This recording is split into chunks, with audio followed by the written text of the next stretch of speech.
ಧರ್ಮಸ್ಥಳದ ಬಗ್ಗೆ ವಾಗ್ಮಿ ಗಿರೀಶ್ ಭಾರದ್ವಾಜ್ ಅವರು ಮಾತನಾಡಿದ್ದಾರೆ.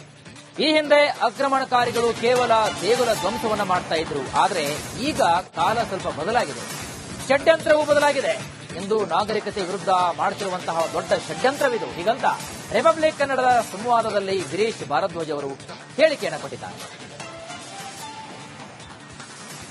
ಒಂದು ಧರ್ಮಸ್ಥಳದಂತೂ ಷಡ್ಯಂತ್ರ. ನೀವು ನೇರ ಕೇಳಿದ್ರೆ ಇದು ಷಡ್ಯಂತ್ರ. ಹಿಂದೆ ಭಾರತದ ಇತಿಹಾಸ ನೀವು ಗಮನಿಸಿದ್ರೆ ಹಿಂದೆ ಬಂದಂತ ದಾಳಿಕೋರರು ಆಕ್ರಮಣಕಾರಿಗಳು ದೇವಸ್ಥಾನಗಳನ್ನು ಧ್ವಂಸ ಮಾಡಿದ್ರು.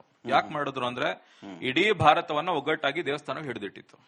ನೀವು ಕಾಶಿಗೆ ಹೋದವನ್ ರಾಮೇಶ್ವರಕ್ಕೆ ಹೋಗ್ತಿದ್ದ, ರಾಮೇಶ್ವರಕ್ಕೆ ಹೋದವನ್ ಕಾಶಿಗೆ ಹೋಗ್ತಿದ್ದ. ಇವತ್ತೇನು ಉತ್ತರ ದಕ್ಷಿಣ ಭಾರತ ಭಾಷೆ ಇವೆಲ್ಲ ತಾರತಮ್ಯಗಳಿದೆ, ಇದೆಲ್ಲ ಒಡಗೂಡಿಸಿದಂತದ್ದು ದೇವಸ್ಥಾನಗಳು. ಈ ಕಾಲ ಬದಲಾಗಿದೆ, ವ್ಯಕ್ತಿಗಳು ಬದಲಾಗಿದ್ದಾರೆ, ಕಾನ್ಸ್ಪಿರಸಿನೂ ಬದಲಾಗಿದೆ. ಈಗ ನರೇಟಿವ್ ಬಿಲ್ಡಪ್ ಮಾಡ್ತಿದ್ದಾರೆ. ನೀವು ಧರ್ಮಸ್ಥಳದ ವಿಚಾರದಲ್ಲಿ ನೀವೇ ನಿಮ್ ಚಾನಲ್ ಎಕ್ಸ್ಪೋಸ್ ಮಾಡಿದ್ದ ಮೊದಲು ನಾವು ನೋಡಿದ್ದು, ಯಾರೋ ಒಬ್ಬ ವಿಡಿಯೋ ಮಾಡಿ ಹಾಕ್ತಾನೆ, 6 ನಿಮಿಷದ ವಿಡಿಯೋ ಮಾಡ್ತಾನೆ. ಮೊದಲು 6 ಸೆಕೆಂಡ್ ಒಂದು ಡಿಸ್ಕ್ಲೇಮರ್ ಹಾಕ್ತಾನೆ, ಏನಂದ್ರೆ ಇಲ್ಲಿ ಬರುವಂತ ಪಾತ್ರಗಳೆಲ್ಲ ಕಾಲ್ಪನಿಕವಾದದ್ದು, ಇವೆ ಅವು ಸತ್ಯಕ್ಕೆ ಹತ್ರದಲ್ಲ ಅಂತ ಹೇಳಿ. ನಮ್ ಜನ 6 ಸೆಕೆಂಡ್ ನೋಡ್ಲೇ ಇಲ್ಲ, 6 ನಿಮಿಷದ ವಿಡಿಯೋ ಶೇರ್ ಮಾಡೇ ಮಾಡಿದ್ರು. ಇದಾಗಿದ್ ಮಾರನೇ ದಿನ ಚರ್ಚೆ ಏನು ಗೊತ್ತಾ? ಧರ್ಮಸ್ಥಳದಲ್ಲಿ ಜನ ಕಮ್ಮಿ, ಮಹಿಳೆಯರು ಹೋಗೋದಕ್ಕೆ ಧರ್ಮಸ್ಥಳ ಸೇಫಾ, ಈ ತರದೆಲ್ಲ ಚರ್ಚೆ ಮಾಡಿ ನೀವು ಹಿಂದೂ ಧಾರ್ಮಿಕ ಕ್ಷೇತ್ರಗಳನ್ನ ಹಿಂದೂಗಳಿಂದ ದೂರ ಮಾಡ್ತಿರೋದ್ ಕಾರಣ ಏನಂದ್ರೆ ನೀವು ಒಟ್ಟು ಈ ನಾಗರಿಕತೆನ ಹಾಳು ಮಾಡಬೇಕು ಅಂತಿದ್ದೀರಿ. ಈ ನಾಗರಿಕತೆ ವಿರುದ್ಧ ನೀವು ನಡೆಸ್ತಿರುವಂತ ಷಡ್ಯಂತ್ರ ಬಿಟ್ರೆ ಇನ್ನೇನೂ ಇಲ್ಲ. ಅಥವಾ ನಮಗೆ ಯಾರಿಗೂ ಅಲ್ಲಾದಂತ ಈಗ ಕುಮಾರಿ ಸೌಜನ್ಯ ಪ್ರಕರಣದಲ್ಲಿ ನಮ್ಮೆಲ್ಲರಿಗೂ ಒಕ್ಕರಲಿದೆ, ಆಕೆಗೆ ನ್ಯಾಯ ಸಿಗಬೇಕು ಅಂತ.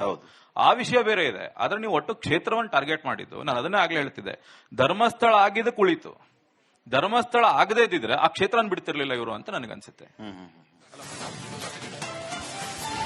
ಇನ್ನು ದಸರಾ ಉದ್ಘಾಟಕರು ಹಿಂದೂ ದೇವರನ್ನೇ ನಂಬುತ್ತಾ ಇಲ್ಲ, ಅಂತವರಿಂದ ದಸರಾ ಉದ್ಘಾಟನೆ ಮಾಡಿಸಬೇಕಾಗಿತ್ತ ಅಂತ ಪ್ರಶ್ನೆ ಮಾಡಲಾಗ್ತಾ ಇದೆ.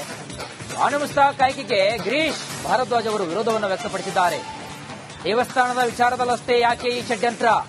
ಹಿರಿಯ ವಕೀಲ ವಾಗ್ಮಿ ಗಿರೀಶ್ ಭಾರದ್ವಾಜ್ ಅವರು ಪ್ರಶ್ನೆಯನ್ನು ಮಾಡಿದ್ದಾರೆ. ರಿಪಬ್ಲಿಕ್ ಕನ್ನಡ ಸಂವಾದದಲ್ಲಿ ವಕೀಲ ಗಿರೀಶ್ ಭಾರದ್ವಾಜ್ ಅವರವರು ಮಾತನಾಡಿದ್ದಾರೆ. ಬಾನು ಮುಸ್ತಾಕ್ ಅವ್ರ ಬಗ್ಗೆ ನಮಗೆ ಬಹಳ ಗೌರವ ಇದೆ ಲೇಖಕಿಯಾಗಿ. ಅವ್ರ ಲೇಖಕಿ ಹೋರಾಟಗಾರ್ತಿಯಾಗಿದೆ. ಅವರೇ ನಂಬಲ್ಲ ದೇವರನ್ನ. ಅವ್ರು ನನಗೆ ಹೇಳಿದಾರೆ, ನಾನು ಭುವನೇಶ್ವರಿ ಅಂತ ನೀವು ಕನ್ನಡವನ್ನು ಕರೆದು ನಾನು ದೂರ ಇಟ್ಟಿದ್ದೀರಿ ಅಂತ ಹೇಳಿದ್ದಾರೆ. ನೀವು ಅಂತವ್ರನ್ನ ಕರ್ಕೊಂಡು ಬಂದು ಭುವನೇಶ್ವರಿ ನಮ್ದವ್ರನ್ನ ಚಾಮುಂಡೇಶ್ವರಿ ಮುಂದೆ ಹೂವು ಹಾಕ್ಸಿ ದಸರಾ ಉದ್ಘಾಟನೆ ಮಾಡಿಸಿದ್ರೆ ಏನ್ ಪರಿಸ್ಥಿತಿಲಿ ನಾವಿದೀವಿ ಹೇಳಿ? ಇದೆಲ್ಲ ಯಾಕೆ ಆಗ್ತಿದೆ? ಅಲ್ಲ, ಒಂದು ರಾಜಕೀಯ ತುಷ್ಟೀಕರಣ, ಇನ್ನೊಂದು ನನಗನ್ಸೋದು ನಾವು ಒಟ್ಟು ನಾಗರಿಕತೆ, ನಾವು ಈ ಸೆಕ್ಯುಲರಿಸಮ್ ಅನ್ನೋ ರೋಗದಲ್ಲಿ ಸಫರ್ ಮಾಡ್ತಿದೀವಿ. ನಿಮಗೆ ದೇವಸ್ಥಾನಗಳು ಸೆಕ್ಯುಲರ್ ಆದ್ರೆ ಏನ್ ಪರಿಸ್ಥಿತಿಯಲ್ಲಿ ಇದೀವಿ? ನೀವು ಮಸೀದಿ ಸೆಕ್ಯುಲರ್ ಅಲ್ಲ, ಚರ್ಚ್ ಸೆಕ್ಯುಲರ್ ಅಲ್ಲ, ಬರೀ ದೇವಸ್ಥಾನ ಸೆಕ್ಯುಲರ್ ಅಂತ ಹೇಳಿ ನಾಳೆ ಯಾರನ್ನೋ ಕರ್ಕೊಂಡು ಬಂದು ದೇವಸ್ಥಾನದ ಆಚರಣೆಯಲ್ಲಿ ನೀವು ಮಾಡಿದ್ರೆ ಅದನ್ನ ಮತ್ತೆ ಇನ್ನೊಂದೇನು ಗೊತ್ತಾ? ಚಾಮುಂಡಿ ಬೆಟ್ಟ ಹಿಂದೂಗಳ ಆಸ್ತಿ ಅಲ್ಲ ಅಥವಾ ಧಾರ್ಮಿಕ ಕ್ಷೇತ್ರ ಅಲ್ಲ. ಆಯ್ತಪ್ಪ, ನೀವು ಆಗಿದ್ರೆ ಇದೇ ಅಪ್ಲೈ ನಾವು ಮಾಡಿದ್ರೆ ಈ ರಾಜ್ಯದಲ್ಲಿರುವಂತ 60,000 ಎಕರೆ ವಕ್ಫ್ ಆಸ್ತಿನೂ ಒಂದ್ ಸಮಾಜಕ್ಕೆ ಸೇರಿಲ್ಲ, ಎಲ್ಲ ಸಮಾಜಕ್ಕೆ ಸೇರಿದೆ ಸೆಕ್ಯುಲರಿಸಂ ಮೇಲೆ ಅಂತ ನಾವು ಹೇಳಿದ್ರೆ ನಾಳೆ ಒಪ್ಲಿಕ್ ಸರ್ಕಾರಗಳು ರೆಡಿ ಇರ್ತಾವ? ಇರಲ್ಲ. ಅಂದ್ರೆ ಒಟ್ಟು ಕಾನ್ಸ್ಪಿರಸಿ ನೀವು ಎರಡೂ ವಿಷಯಗಳನ್ನ ನೋಡಿದ್ರೆ ಒಟ್ಟು ಹಿಂದೂ ಸಮಾಜ ದೂರ ತಳ್ಳಬೇಕು ಅಥವಾ ಹಿಂದೂ ಸಮಾಜಕ್ಕೊಂದು ಈ ಸೆಕ್ಯುಲರಿಸಂ ಅನ್ನುವಂತ ಭೂತಾನ್ ಬಡಿಸಬೇಕು ಅನ್ನುವಂತ ಒಂದು ಪ್ರಯತ್ನ ನಡೀತಿದೆ ಅಂತ ನನಗನ್ಸ. ಧರ್ಮಸ್ಥಳದ ಬಗ್ಗೆ ವಾಗ್ಮಿ ಗಿರೀಶ್ ಭಾರದ್ವಾಜ್ ಅವರು ಮಾತನಾಡಿದ್ದಾರೆ. ಈ ಹಿಂದೆ ಆಕ್ರಮಣಕಾರಿಗಳು ಕೇವಲ ದೇಗುಲ ಧ್ವಂಸವನ್ನ ಮಾಡ್ತಾ ಇದ್ರು. ಆದರೆ ಈಗ ಕಾಲ ಸ್ವಲ್ಪ ಬದಲಾಗಿದೆ, ಷಡ್ಯಂತ್ರವೂ ಬದಲಾಗಿದೆ ಎಂದು ನಾಗರಿಕತೆ ವಿರುದ್ಧ ಮಾಡುತ್ತಿರುವಂತಹ ದೊಡ್ಡ ಷಡ್ಯಂತ್ರವಿದು. ಹೀಗಂತ ರಿಪಬ್ಲಿಕ್ ಕನ್ನಡದ ಸಂವಾದದಲ್ಲಿ ಗಿರೀಶ್ ಭಾರದ್ವಾಜ್ ಅವರು ಹೇಳಿಕೆಯನ್ನು ಕೊಟ್ಟಿದ್ದಾರೆ. ಒಂದು ಧರ್ಮಸ್ಥಳದಂತೂ ಷಡ್ಯಂತ್ರ. ನೀವು ನೇರ ಕೇಳಿದ್ರೆ ಇದು ಷಡ್ಯಂತ್ರ. ಹಿಂದೆ ಭಾರತದ ಇತಿಹಾಸ ನೀವು ಗಮನಿಸಿದ್ರೆ ಹಿಂದೆ ಬಂದಂತ ದಾಳಿಕೋರರು ಆಕ್ರಮಣಕಾರಿಗಳು ದೇವಸ್ಥಾನಗಳನ್ನು ಧ್ವಂಸ ಮಾಡಿದ್ರು. ಯಾಕೆ ಮಾಡಿದ್ರು ಅಂದ್ರೆ ಇಡೀ ಭಾರತವನ್ನ ಒಗ್ಗಟ್ಟಾಗಿ ದೇವಸ್ಥಾನ ಹಿಡಿದಿಟ್ಟಿತ್ತು. ನೀವು ಕಾಶಿಗೆ ಹೋದವನ್ ರಾಮೇಶ್ವರಕ್ಕೆ ಹೋಗ್ತಿದ್ದ, ರಾಮೇಶ್ವರಕ್ಕೆ ಹೋದವನ್ ಕಾಶಿಗೆ ಹೋಗ್ತಿದ್ದ. ಇವತ್ತೇನು ಉತ್ತರ ದಕ್ಷಿಣ ಭಾರತ ಭಾಷೆ ಇವೆಲ್ಲ ತಾರತಮ್ಯಗಳಿದೆ, ಇದೆಲ್ಲ ಒಡಗೂಡಿಸಿದಂತದ್ದು ದೇವಸ್ಥಾನಗಳು.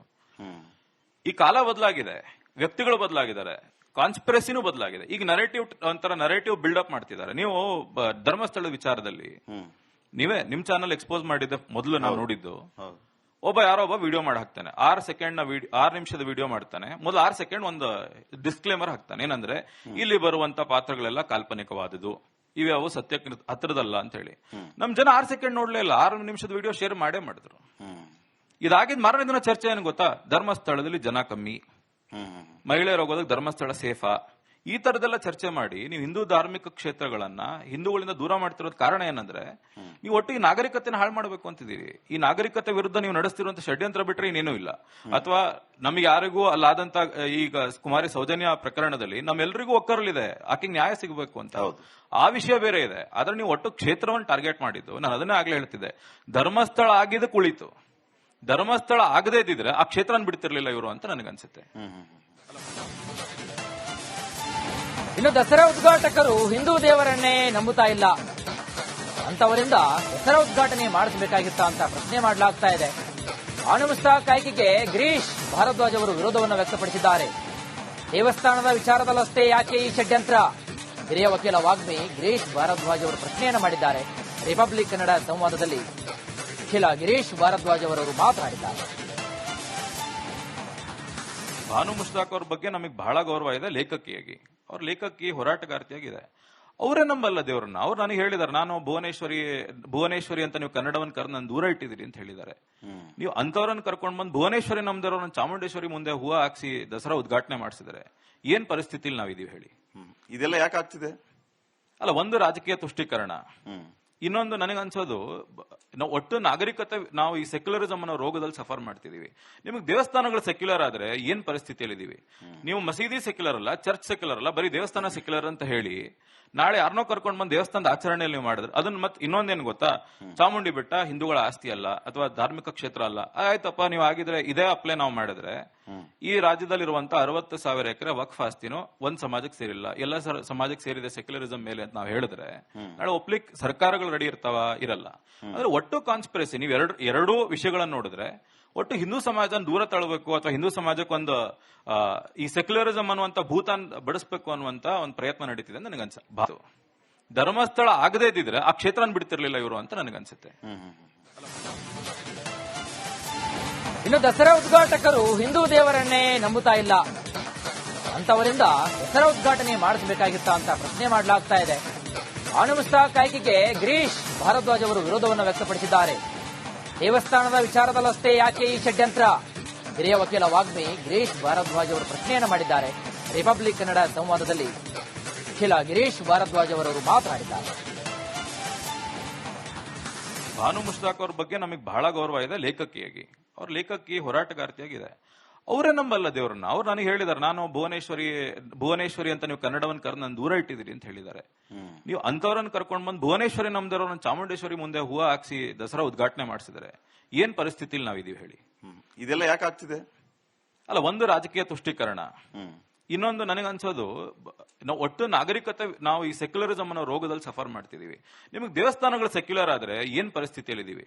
ನೀವು ಮಸೀದಿ ಸೆಕ್ಯುಲರ್ ಅಲ್ಲ, ಚರ್ಚ್ ಸೆಕ್ಯುಲರ್ ಅಲ್ಲ, ಬರೀ ದೇವಸ್ಥಾನ ಸೆಕ್ಯುಲರ್ ಅಂತ ಹೇಳಿ ನಾಳೆ ಯಾರನ್ನೋ ಕರ್ಕೊಂಡು ಬಂದು ದೇವಸ್ಥಾನದ ಆಚರಣೆಯಲ್ಲಿ ನೀವು ಮಾಡಿದ್ರೆ ಅದನ್ನ ಮತ್ತೆ ಇನ್ನೊಂದೇನು ಗೊತ್ತಾ, ಚಾಮುಂಡಿ ಬೆಟ್ಟ ಹಿಂದೂಗಳ ಆಸ್ತಿ ಅಲ್ಲ ಅಥವಾ ಧಾರ್ಮಿಕ ಕ್ಷೇತ್ರ ಅಲ್ಲ, ಆಯ್ತಪ್ಪ ನೀವು ಆಗಿದ್ರೆ ಇದೇ ಅಪ್ಲೈ ನಾವು ಮಾಡಿದ್ರೆ ಈ ರಾಜ್ಯದಲ್ಲಿರುವಂತ 60,000 ಎಕರೆ ವಕ್ಫ್ ಆಸ್ತಿನೂ ಒಂದ್ ಸಮಾಜಕ್ಕೆ ಸೇರಿಲ್ಲ, ಎಲ್ಲ ಸಮಾಜಕ್ಕೆ ಸೇರಿದೆ ಸೆಕ್ಯುಲರಿಸಂ ಮೇಲೆ ಅಂತ ನಾವು ಹೇಳಿದ್ರೆ ನಾಳೆ ಒಪ್ಲಿಕ್ ಸರ್ಕಾರಗಳು ರೆಡಿ ಇರ್ತಾವ?